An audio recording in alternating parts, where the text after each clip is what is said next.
কল্পনা করুন আপনি এমন একটি শহরে আছেন যেখানে জীবন খুবই রঙিন। হঠাৎ আকাশ কালো হয়ে গেল, আর মুহূর্তের মধ্যেই পুরো শহরটি ধুলো আর ছাইয়ের নিচে হারিয়ে গেল হাজার বছরের জন্য। আজ চলতি দুনিয়ায় আমরা জানাবো ইতিহাসের এক বিস্ময়কর শহর পাম্পেই সম্পর্কে। খ্রিস্টপূর্ব ৭৯ খ্রিস্টাব্দ। ইটালির নেপলস উপসাগরের তীরে অবস্থিত পাম্পেই ছিল তখন রোমান সাম্রাজ্যের অন্যতম বিলাসবহুল শহর। ২০,০০০-এরও বেশি মানুষের বসবাস ছিল এখানে। ছিল উন্নত জল নিষ্কাশন ব্যবস্থা, বিশাল স্টেডিয়াম আর চোখ ধাঁধানো সব কারুকাজ। কিন্তু শহরের পাশেই দাঁড়িয়ে থাকা বিশাল মাউন্ট ভেসুভিয়াস পাহাড়টি যে আসলে একটি জ্যান্ত আগ্নেয়গিরি, তা হয়তো তারা ভুলেই গিয়েছিল। ২৪শে আগস্ট ৭৯ খ্রিস্টাব্দ।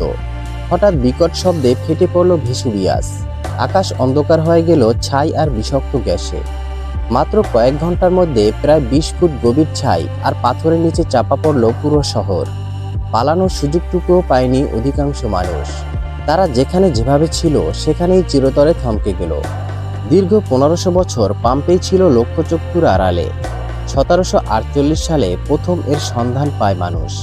অবাক করা বিষয় হলো, ছাইয়ের আস্তরণের কারণে শহরের ঘরবাড়ি, আসবাবপত্র, এমনকি মানুষের মৃতদেহগুলোও মমি হয়ে অক্ষত রয়ে গিয়েছিল।